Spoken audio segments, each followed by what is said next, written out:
Hey everyone, welcome back to our channel. If you're new here, please subscribe. I'd really love that. If you're returning, how you doing? Grab your coffee, maybe a snack or two, and let's get into it, okay?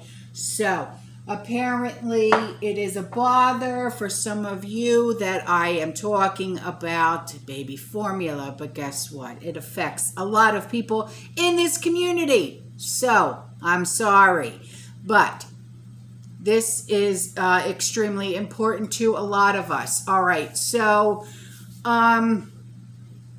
one thing about the baby formula, okay, if it is best that we use glass bottles and not so much the plastic bottles for sterilization reasons. Okay, so what I did was I put 2 links in the description box below of glass bottles that I found at a really great price.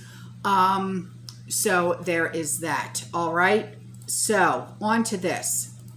This subscriber, she got an email from Walmart, and this is shocking. And I will say that because it says stock up now while you can. Wait a minute, what? So she went to the store, and on the bread aisle, this stack of empty delivery trays was sitting in the aisle, and the shelves were half empty. So she talked to several shoppers, older citizens, and they all said, get what you can while it's on the shelf. Still holes in the pasta aisle and crackers. Didn't look at the baby formula. I said it. God.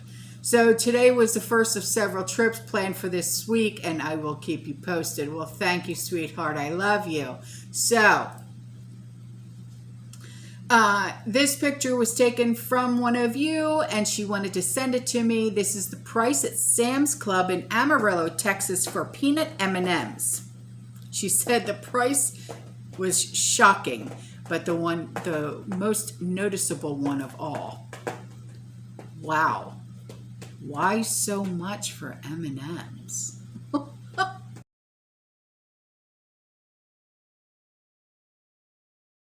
And now on to this. Okay, so there were multiple agencies that battled a glass factory fire in Sennett, and that's Sennett. The firefighters from different departments battled this glaze, and it happened on Wednesday. I didn't even hear about it until now. A call about a fire at Owens Brockway Glass on County House Road came in at 8:54 in the morning in Cayuga County. And fire departments from Sennett, Weedsport, Auburn, and Aurelis, Aurelis, and AMR Ambulance and Auburn City Ambulance were at the scene. So that's all I know for right now. Wow, that's really sad. Jeez. My goodness. So then on to this. The U.S. has begun nuclear war exercises, and this concerns me because you all know that my son is in the Marine Corps. Okay, so there are chilling scenes that show that the United States is now preparing for this. And the Guardian Response 22 Homeland and Emergency, exercise features role players displaying horrific injuries as hazmat-suited personnel attempt to handle the fallout. Taking place at Muscatatuk, and that's Muscatatuk Urban Training Center in Indiana. U.S. Army soldiers are evaluated based on how they apply occupational skills to a notional nuclear event.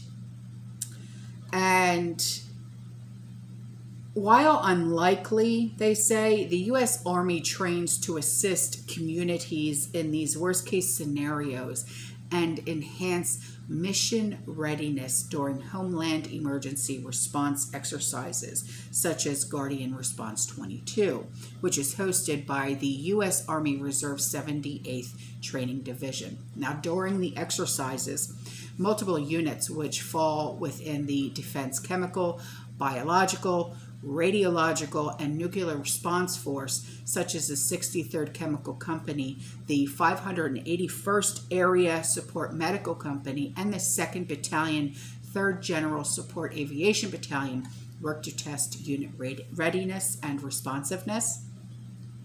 So this is something that I think we should kind of be aware of, okay? So I wanted to bring that to your attention because, you know, while I know that, you know, the Army, the Marines, the Navy, the Coast Guard, the Air Force, they all do different types of training all the time. And I know this because my son, you know, he goes away every single month for different tactical training.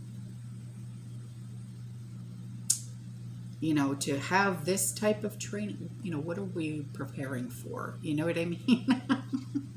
I know what we're preparing for, but I'll shut up. So there's going to be a link in the description box below, okay? And generally, I leave things that have anything to do with New York or New York State to the Angry Prepper, but this was brought to my attention. And this is title section 2.13, and it has to do with isolation and quarantine procedures. Yikes. And the effective date was April 22nd of 2022. And I know that if I read this, I'm going to get my arse into a whole boatload of trouble. Yeah. So, I'm just going to leave the link in the description box below. All right. You can read it. So on to this. This was brought to my attention. She said, my son was doing his shopping today, so he started looking around the store. Lo and behold, look at what he finds in the baby food aisle. No canned formula, just a sticker. That was a Stater Bros in Southern California. He also looked at Smart and Final, Costco, and Walmart. No formula. In cans, only powdered, and that was slim pickings.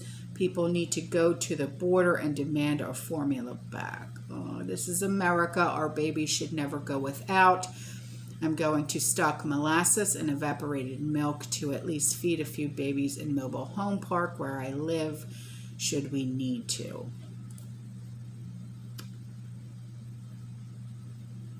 Oh boy.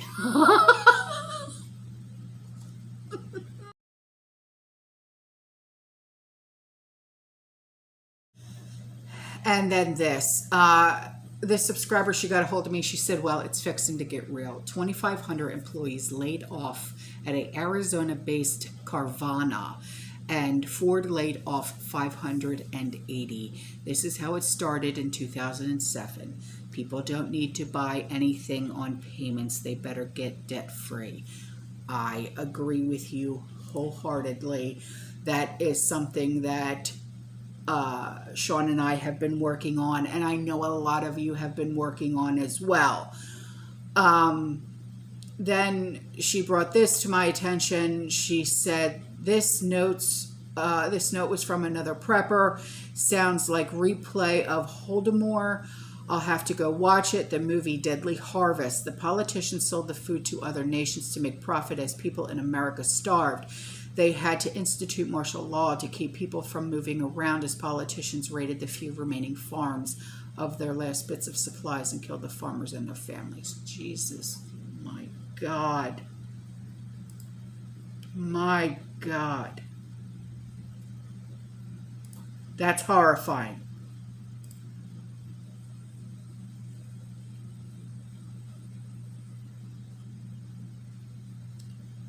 Wow. Okay, so before I go, this was brought to my attention, and I know we've talked about this in the past, about the diesel fuel, okay? The possibility of a diesel fuel shortage is being monitored as diesel fuel prices across the country and in Maryland continue to surpass all-time highs. And according to the fuel industry experts, all signs are pointing to a potential diesel fuel shortage on the East Coast that could cripple an already fragile supply chain. So MSM spoke with truck drivers in Hagerstown, and that's Hagerstown,